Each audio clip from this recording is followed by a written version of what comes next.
Hello，好久不见，修图小技巧又上线了。这一期想跟大家分享什么呢？这一期开始，我想做一个普通照片变高级的系列。我每一期只分享一个小技巧，就可以让你的照片变得高级一些。为什么这么说呢？因为其实就包括我在内，我发现很多人平常会拍很多很多的照片，不管你是用相机拍也好，还是用手机拍，拍出来了呢，就想发朋友圈，但是你总不可能把你所有的照片都去精修一个遍儿，对不对？可以，但是没有必要。所以我自己呢也会拍很多照片，像我有时候发微博、发朋友圈或者发大众点评，我都不可能去给它做特别精细的修图的，我就会有一套自己的方法，就是又简单又快速又高效的，可以把它修出来。因为我看到很多人其实每次不光就吃了好吃的，或者说去哪里玩，他其实会用手机花很长时间去修图，但是呢出来的效果反而也不怎么样。所以我就从这一期开始跟大家分享一些我常用的小技巧。这一期呢，我想分享一个就叫明亮通透。为什么说明亮通透呢？因为很多人在修图的时候，他有一个毛病，就是他总想给照片去做一些色彩倾向的调节，去好像让照片的色调变得很高级之类的。但是往往很多人反而连基本的曝光的原理都没有搞清楚，就是他连曝光都还调不准的时候，他就想去调色调，就是属于还没有学会走就想跑的这种类型。我们不妨先把照片变得所谓的好看。所谓的好看呢，我觉得至少有几个标准。第一，曝光是正常的、合理的。我所谓的合理的，就是说你不可能指望晚上的曝光也像白天一样亮，对吧？然后一个呢，就是它必须通透。什么是通透呢？相信很多人看过李涛老师讲的那期通透，说的已经很明白了。我说一下我自己的感觉，就是4个字：窗明几净。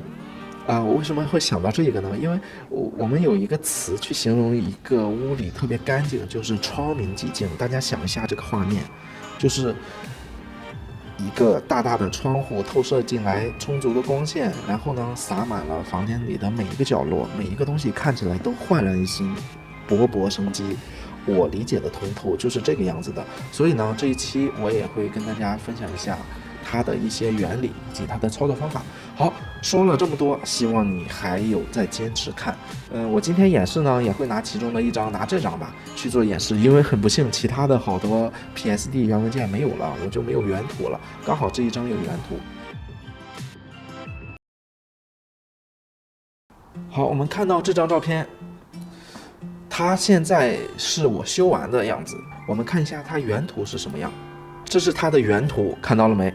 原图真的非常非常一般，因为一般的手机在拍摄的时候，因为镜头校正这些都是没有的，所以它拍出来真的不好，尤其是在曝光环境也不好的情况下，它拍完的照片就是这样子了。像这种照片我会先做什么呢？当然是先做几何校正，看到了吗？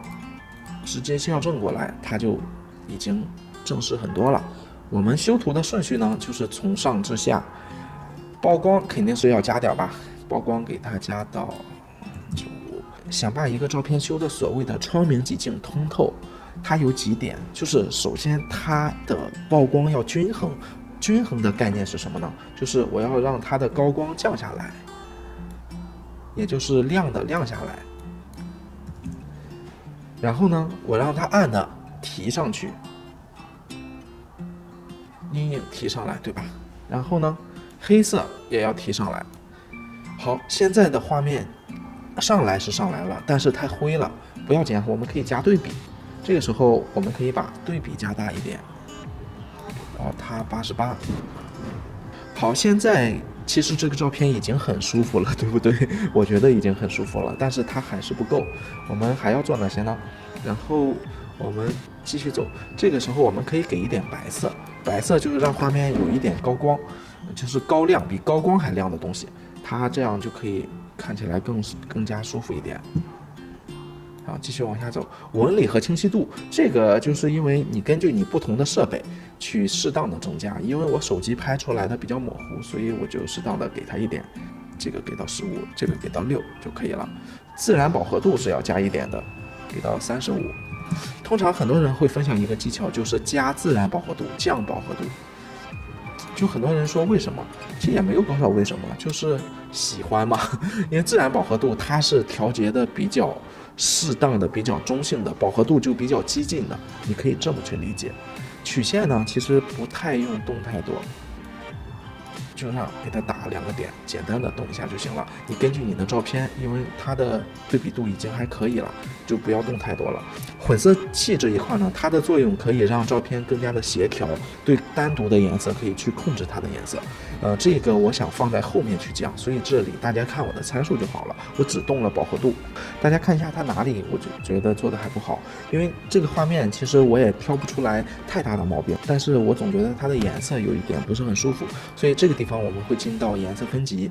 这个颜色分级它的作用往往是跟混色器混在一起用的，后面会详细讲到。这里我还是简单的调一下，它可以对阴影、中间调和高光分别去染色。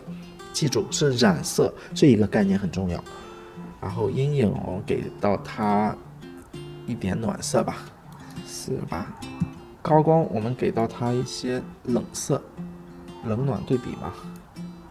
然后中间调我也要给它一点偏1，中间调一点点小绿色，清新的绿色。好，大家看到现在照片已经是这个样子了，我们看一下。比起之前已经好了很多，对不对？但是我还有最后一个非常关键的步骤我们进到 PS， 我们进到 PS 之后，它就是这个样子了。这个样子其实我感觉已经挺舒服，但是我通常会做一步高光 ，Ctrl+Alt+2 高光 ，Ctrl+Shift+I 反选高光，然后呢，我们去给它加一个调整曲线。这个调整曲线就是我上边的这一个了。所以这一步我通常会称之它为最后一哆嗦。最后一哆嗦呢，然后我打开，大家会看到它的这个氛围又亮了很多，对不对？所以这就是我自己常用的一个小技巧，就是我们首先不要说把照片的色调怎么样做得多高级，我们首先是先把一个照片把它变得窗明几净，然后在这个基础上你可以再说去调整你喜欢的风格。好了，这一期的分享可能稍微有点长，但是呢，希望大家能学到一点干货，对你有点启发。持续关注我，我们的干货教程持续更新中，拜拜。